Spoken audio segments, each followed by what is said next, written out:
bit of a different video for you today. I'd like to introduce you to Exposure Ninja's new CEO, Charlie. Since starting Exposure Ninja in 2012/2013, I've found it such an honor to watch the company grow and see amazing people like Charlie take on more responsibility, develop, and flourish in leadership roles. And in fact, over the last few years, I've sort of been less and less involved in the day-to-day running. We've got an incredible management team here at EN, some amazing department managers and a brilliant senior leadership team as well that help with all the strategic decisions. I love being involved in the marketing side. I love being involved in getting to grips with new initiatives, things like generative AI and Google's new SGE search engine. I love that type of stuff. I love sharing what we learn in our videos and podcasts.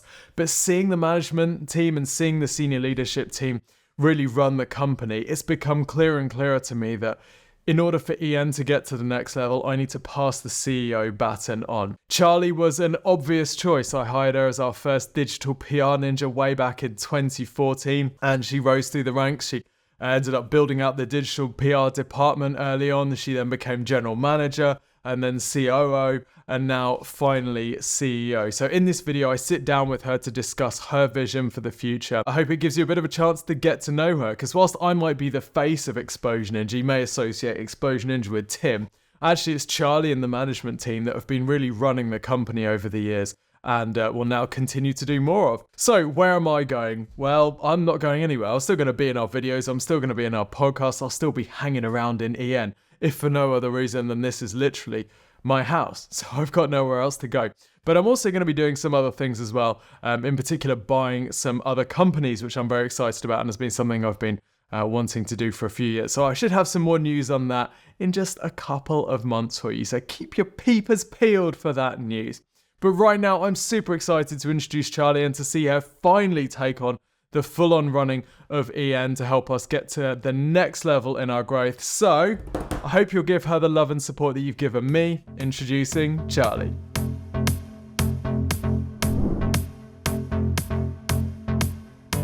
Charlie, you're taking over as CEO. Yes. Amazing. I've always said that you know EN probably as well, if not better than me. So what are some of the things that are on your to-do list as you take over? Well, that's such a big compliment. Thanks, Tim. I think for me, it's about digging into what our clients' dreams are, what our team's dreams are, and seeing how we can drive those even further forward than they are already. ROI focus is a massive part of our DNA and something that you've been relentlessly focused on, and is something that I also want to continue, and I think is going to be really necessary for growing our clients' campaigns for them and also growing the company, creating more opportunities for our team. But I also want to lean into creative projects a little bit more as well. I think our clients have loved the recent branding work that we've been doing and our positioning work that we've just launched as well. And it's been really exciting to get that kind of feedback and to have clients so excited and engaged with the type of work that we're presenting. So I'd love to lean into that more, do a bit more creative stuff while still maintaining that ROI focus. I think there's going to be a big strategic part of my role, collaborating with all of our managers to find the direction that we want to drive the business.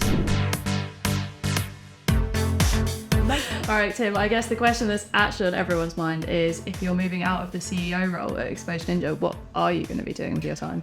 Okay, well, I guess what people outside the company might not know is that I've kind of been transitioning out of the CEO role for a little while anyway, I would say. So last year we built a senior leadership team in Exposure Ninja, and that has been incredible because that has enabled like a wider group of people to help take the leadership and strategic decisions about the company.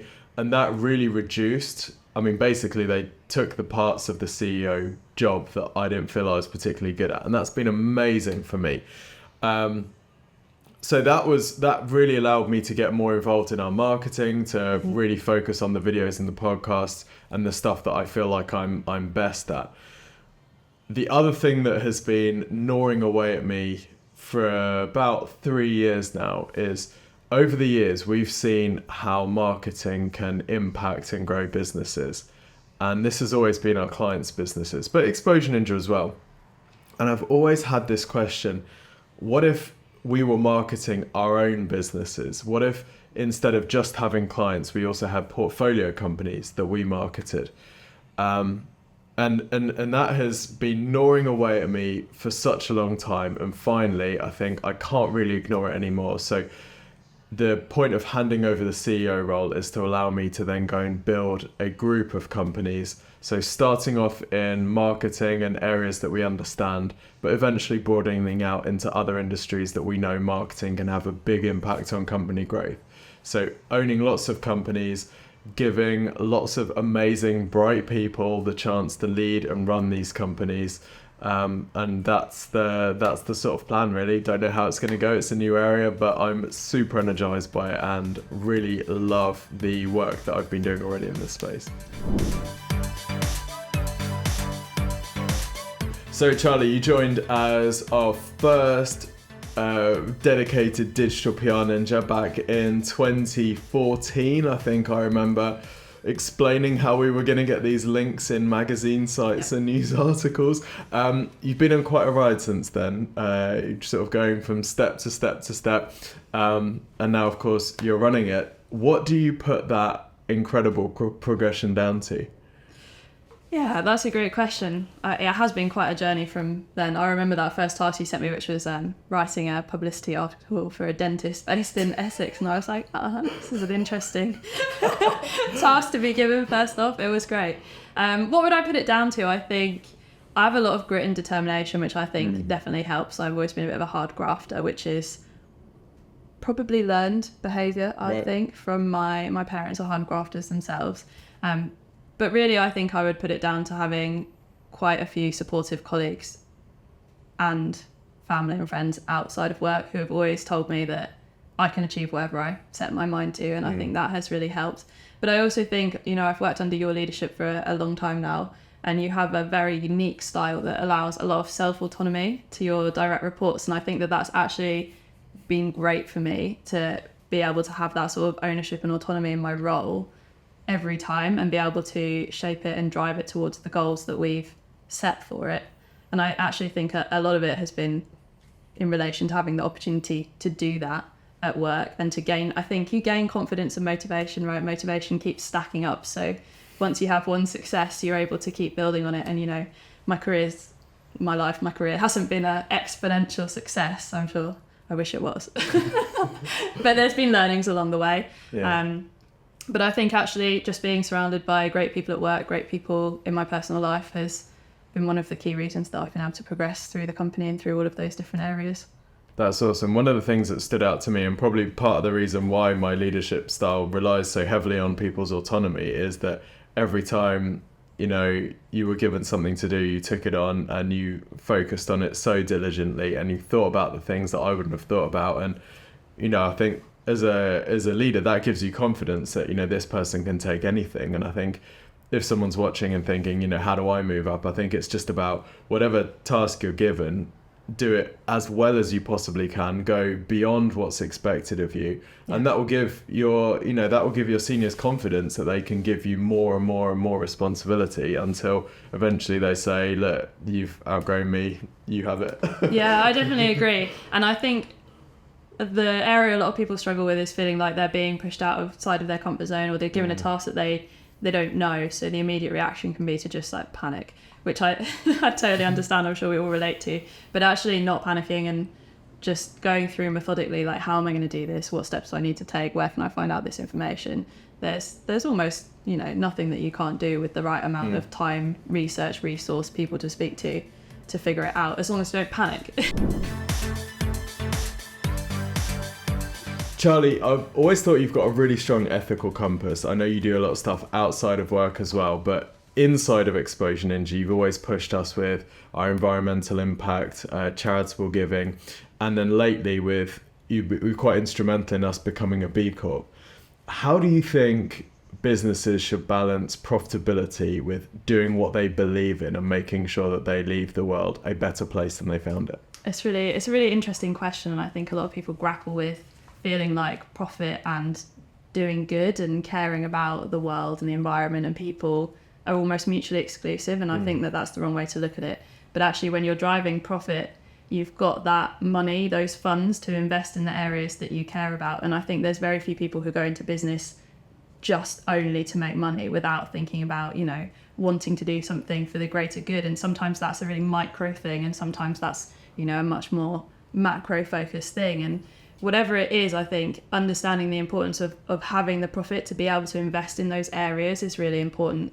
The other thing I think that's a big thing is that businesses are made up of the people who are in them.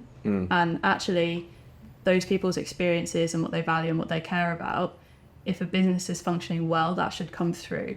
And I think you'd probably agree that a lot of the initiatives that we've implemented over time have come from what our team have said that they care about, that they want, and not just in a personal way, but in a, you know, they want to do for their community, or they wish they had time to do outside of work, and us doing things like putting in place paid volunteering hours to help with that, or, you know, colleagues seeing that someone had to go off sick and feeling like they want them to be secure and taken care of when they're off sick as well. Yeah. So us putting in place like a much more generous sick pay policy that we did as well. And I think all of those things are really important, but it would be, I think, very limited to think that you could do them without any profit. And I think one of the great things about EN is that you and I have always focused on running EN at profit so that we can invest in those areas and using that to do something that we want to do, that we feel good about, as well as doing a great service for our clients as well. It's about taking care of our people, taking care of our environment, our communities, our world. Yeah, I completely agree. I think I've always seen EN as a vehicle to do amazing things. I guess the thing that always drives me is when we get a testimonial from a client, particularly if they've said that, you know, the work we've done has changed their life in some way. And that sounds ludicrous. Yes, we're doing marketing, but we do get stories where we've changed people's lives. And that's the thing that gives me the most kick. So I'm really excited that we're going to continue with that, as well as focusing on the sort of the wider world and the environmental impact too, which is becoming a huge thing. I feel like environment is really, you know, it's impossible to ignore now, that the changes to our world, and we need to make sure that we're proud of the work that we're doing and the impact that we're leaving on this planet. Yeah, I agree. I absolutely love that about client testimonials as well. And I feel the same about the team when the team share their experiences of like how lovely it's been to work here, and, you know, having a job that fits around their life and that allows them to, you know, volunteer at the charity that they care about, or make sure they're available for the people in their family they want to be available for. All of those things, like, I absolutely love that we have the ability to impact that in the lives of our clients and our team. Yeah, it's amazing. If it was just about money, we'd be in investment banking, right? Oh yeah, fintech.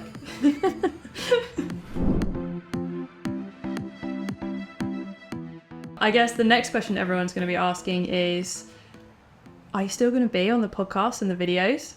Yes, the plan is to still be on the podcast and videos. I love doing it. I love working with Dale, Jess and Avaya and the marketing team.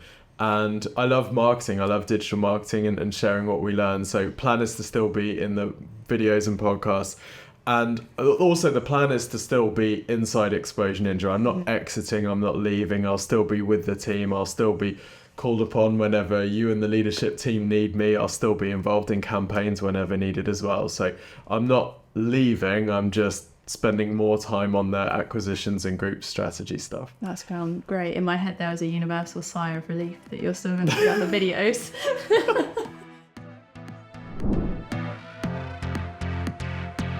One of your strengths is your mentality. You need very little management and absolutely no micromanagement, which is lucky. That's probably why we're having this conversation.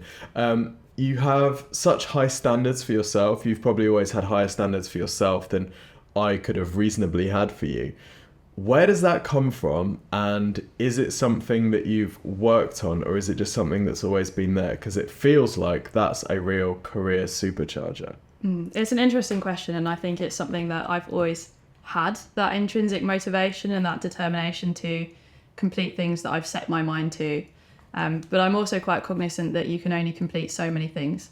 So I am quite clear with the things that I'm definitely planning to complete to 100%. And that's both in my professional life and my personal life as well. So part intrinsic, but I also think there is a muscle that you can train there, which is that actual drive to complete something and deciding that it's actually the direction that you want to go in, you feel strongly about it, you're excited about it. I think it's hard to complete things that you sort of just wish that were the case.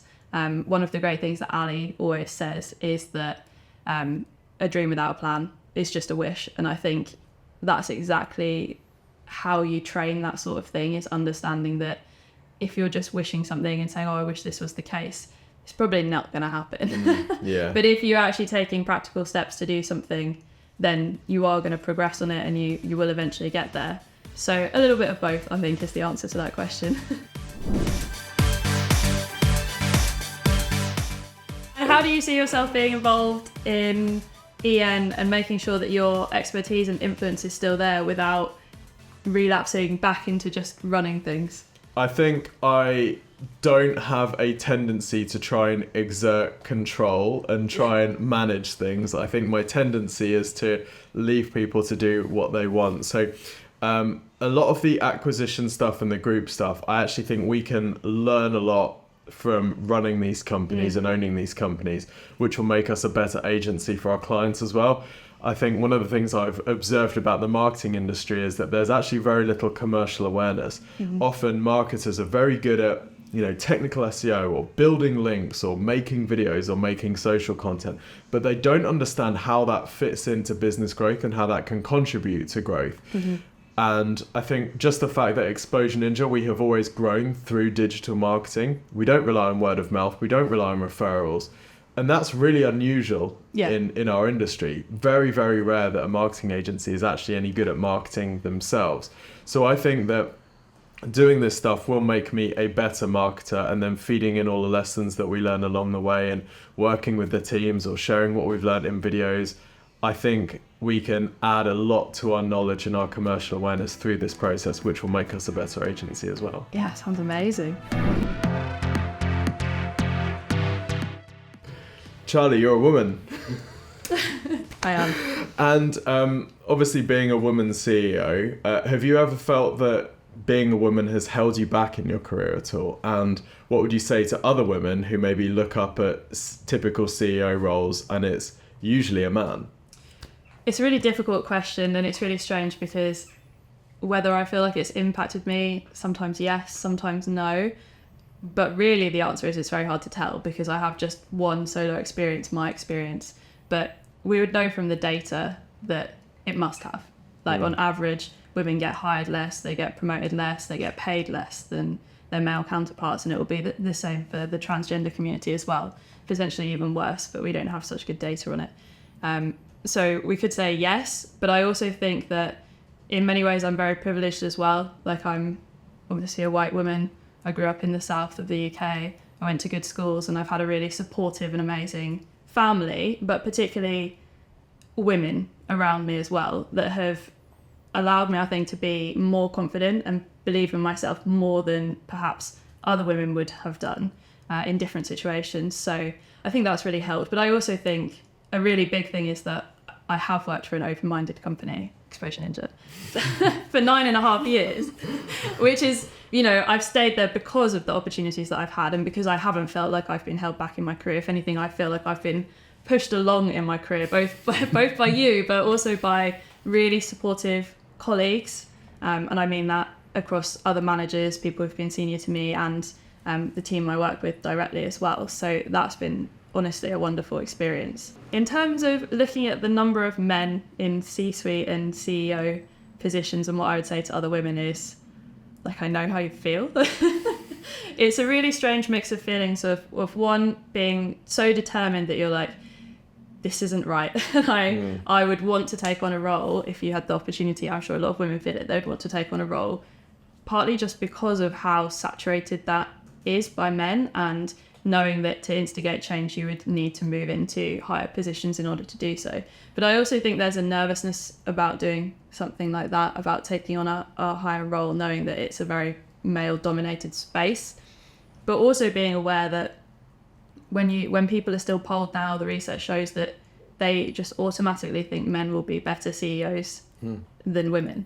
And actually, based on the S&P 500, that's not what the data is showing, but it's still what the perceptions of both men and women have been and are at the moment. And I think that creates, a bit of trepidation because you feel the pressure to do well, but But I guess what I would ultimately say to women is just to ignore all of that Yeah. and push for those opportunities. Find people within the place you work, or if you need to move workplaces, and personally that advocate for you.